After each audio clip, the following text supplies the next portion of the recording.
नमस्कार दोस्तों, जय श्री कृष्ण। राधे राधे। प्रिय दर्शकों, जो औरतें कपड़े खोलकर नहाती हैं उसके जीवन में इसका क्या असर पड़ता है। मित्रों, इस वीडियो में एक कहानी के जरिए आपको बताया जाएगा, साथ ही यह वीडियो आपको बहुत अच्छी जानकारी और सीख दे करके जाएगी। तो चलिए मित्रों, आपका कीमती समय बर्बाद ना करते हुए आप सीधे कहानी पर ही पहुंचते हैं। मित्रों, एक समय विष्णु भगवान लक्ष्मी माता के साथ हरिद्वार में घूम रहे थे। लक्ष्मी माता ने देखा कि समस्त मनुष्य गंगा में नहा नहा कर हर हर गंगे कहते चले जा रहे हैं। प्रिय दर्शकों, अगर आप यह कहानी सुन रहे हैं तो पूरा सुनिएगा, क्योंकि आधा अधूरा ज्ञान कभी किसी के लिए सही नहीं होता। इसके अलावा ही माता लक्ष्मी, जो भी भक्त इस वीडियो को लाइक करें और चैनल को सब्सक्राइब करके कमेंट में जय माता लक्ष्मी लिखे, उनके घर में धन की कभी कोई कमी न रहे, उनका घर हमेशा धन से भरा रहे। दोस्तों, जब माता ने देखा कि समस्त मनुष्य गंगा में नहा नहा कर हर हर गंगे कहते चले जा रहे हैं, परंतु सभी दुखी और परेशान हैं, तब लक्ष्मी माता ने बहुत आश्चर्य से भगवान विष्णु से पूछा, गंगा में इतनी बार स्नान करने पर भी इनके पाप और दुखों का नाश क्यों नहीं हुआ? क्या गंगा में अब सत्य पता नहीं रही? भगवान विष्णु ने कहा, गंगा में तो वही सामर्थ्य है, परंतु इन लोगों ने पापनाशिनी गंगा में स्नान ही नहीं किया है, फिर इन्हें लाभ कैसे हो? लक्ष्मी जी ने आश्चर्य से कहा कि स्नान कैसे नहीं किया, सभी तो नहाकर जा रहे हैं, अभी तक इनके शरीर भी नहीं सूखे हैं।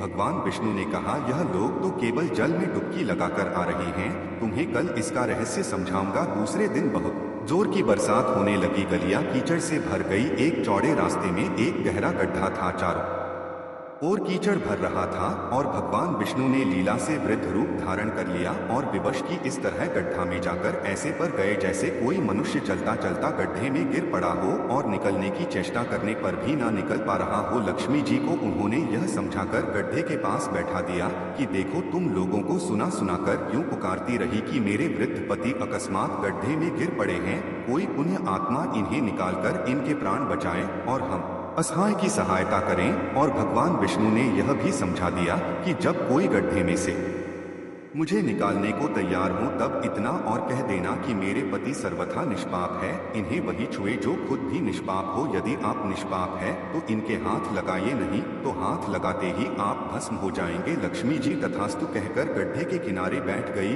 और आने जाने वालों को सुना सुनाकर भगवान विष्णु जी की सिखाई हुई बात कहने लगी। गंगा में नहाकर लोगों के दल आ रहे हैं और सुंदर युवती को यूं बैठी देखकर कई के मन में पाप और कईयों को कुछ धर्म का भय हुआ, कई कानून से डरे और कुछ लोगों ने तो लक्ष्मी जी को यह भी सुना दिया कि मरने दे बुढ़े को, क्यों उसके लिए रोटी है।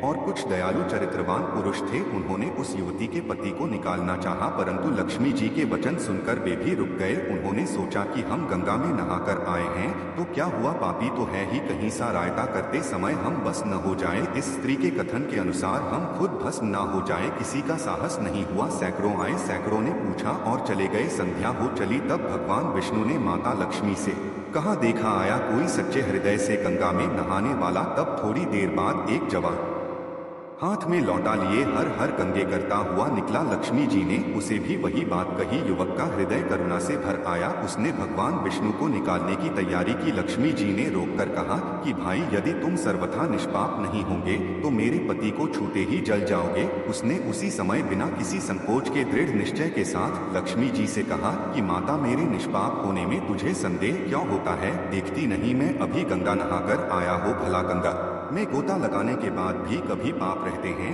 मैं अभी तुम्हारे पति को निकालता हूँ। युवक ने लपककर बूढ़े को ऊपर उठा लिया। भगवान विष्णु और लक्ष्मी ने उसे अधिकारी समझकर अपना असली स्वरूप प्रकट कर उसे दर्शन देकर कृतार्थ किया। भगवान विष्णु जी ने माता लक्ष्मी से कहा कि इतने सारे लोगों में से एक ने ही गंगा स्नान किया है।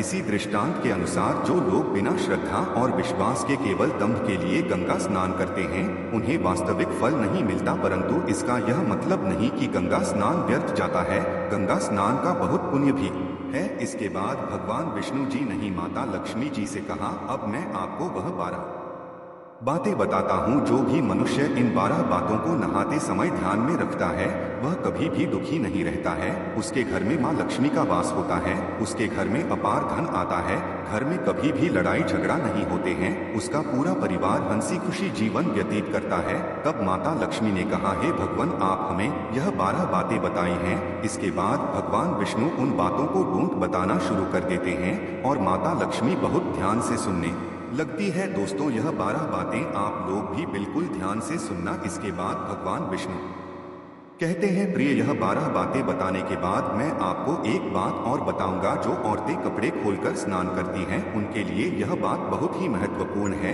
तो ही लक्ष्मी, आप इस बात को बहुत ही ध्यान से सुनना। तभी विष्णु जी अपनी वाणी को शुरू कर और बताने लगते हैं। दोस्तों, विष्णु जी कहते हैं, स्नान करने से शरीर निरोगी रहता है और मन प्रसन्न रहता है। नहाने से चेहरे की क्रांति और शारीरिक आकर्षण में भी बढ़ोतरी होती है। अगर इस नित्य कर्म के दौरान कुछ बातों का ध्यान रखा जाए तो आध्यात्मिक से भी ज्यादा लाभ पाया जा सकता है। नहाने के क्रम में इन बातों का ख्याल जरूर रखा जाना चाहिए। नंबर 1, स्नान करने के बाद शुद्ध होकर पूजा पाठ आदि सारे काम करने के योग्य बनते हैं, इसलिए सुबह को ही स्नान कर लेना चाहिए। नंबर 2, शास्त्रों में कहा गया है कि स्नान करने से इन गुणों की प्राप्ति होती है: रूप, तेज बाल, पवित्रता, आयु, आरोग्य, नियोक्ता, तप और मेधा। नंबर 3, धन, पुष्टि व आरोग्य और स्वास्थ्य चाहने वालों को हर मौसम में और हर दिन स्नान करना चाहिए। नंबर 4, शास्त्रों में कहा गया है कि सुबह स्नान करने से पाप का नाश होता है और पुण्य मिलता है।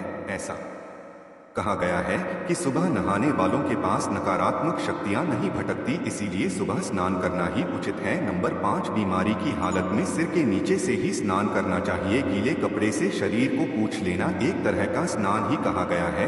नंबर 6, सुबह की लालिमा छाने से पहले ही स्नान लेना श्रेष्ठ माना गया है। नंबर 7, तेल लगाकर और देह को मल मल कर नदी में नहाना मना है। इसकी जगह नदी से बाहर निकलकर तट पर ही शरीर साफ करके तब नदी में डुबकी लगाना उचित है। नंबर 8, जिन घाटों पर कपड़े धोए जाते हैं वहां का जल पवित्र माना गया है, इसलिए वहां से कुछ दूर हटकर ही नहाना चाहिए। नंबर 9, नदी में 11 या 21 डुबकी लगाना अच्छा बताया गया है। नंबर 10, पवित्र नदियों में कपड़े नहीं की मनाही है। नदी में किसी तरह की गंदगी नहीं बढ़ानी चाहिए। नंबर 11, नल की तुलना में झरने का पानी झरने से ज्यादा, नदी का पानी नदी के पानी से, किसी तीर्थ का जल पीठ के जल से गंगाजल अधिक श्रेष्ठ माना गया है। नंबर 12, गंगा माता का कथन है कि स्नान करते वक्त कोई चाहे जहां भी मेरा स्मरण करेगा मैं वहां जल में आ जाऊंगी। इसके बाद भगवान विष्णु जी ने कहा, अब मैं आपको औरतों के बारे में बताता हूँ जो औरतें कपड़े खोलकर स्नान करती हैं। हिंदू धर्म शास्त्रों में हर एक चीज के लिए कुछ नियम बनाए गए हैं। इन नियमों में से एक है स्नान को लेकर की गई बात है। ऐसा माना जाता है कि आम व्यक्ति को शास्त्रों के नियम का पालन जरूर करना चाहिए, जिससे उनके घर की सुख समृद्धि बनी रहती है और खुशहाली आती है, साथ में अपार धन बरसता है, माता लक्ष्मी प्रसन्न होती है। दरअसल हमारे शास्त्रों में ऐसी कई बातें लिखी गई है जिनका हम पालन सदियों से करते चले आ रहे हैं, लेकिन उसके कारणों के बारे में हमें अभी भी पूरी जानकारी नहीं है। ऐसे ही नियमों में से एक है निर्वस्त्र स्नान करना। आपने अक्सर घर के बड़ों को ऐसा कहते सुना होगा कि कभी भी स्नान बिना कपड़ों के यानी निर्वस्त्र नहीं करना चाहिए। अगर हम पौराणिक कथाओं की बात करें तो निर्वस्त्र स्नान की मनाही का एक सबसे बड़ा कारण कृष्ण जी के समय से जुड़ा है। पौराणिक कथाओं के अनुसार एक बार जब गोपिकाओं सरोवर में स्नान कर रही थी और वो निर्वस्त्र थी, उस समय बाल कृष्ण ने गोपियों के सभी वस्त्र छिपा दिया। उस समय जब कृष्ण जी ने उनके वस्त्र छिपा लिए और गोपियों ने अपने वस्त्र वापस लेने की प्रार्थना की, तब कृष्ण जी ने उन्हें समझाया कि कहीं भी बिना वस्त्र धारण किए स्नान नहीं करना चाहिए, इससे जल के देवता वरुण का अपमान होता है।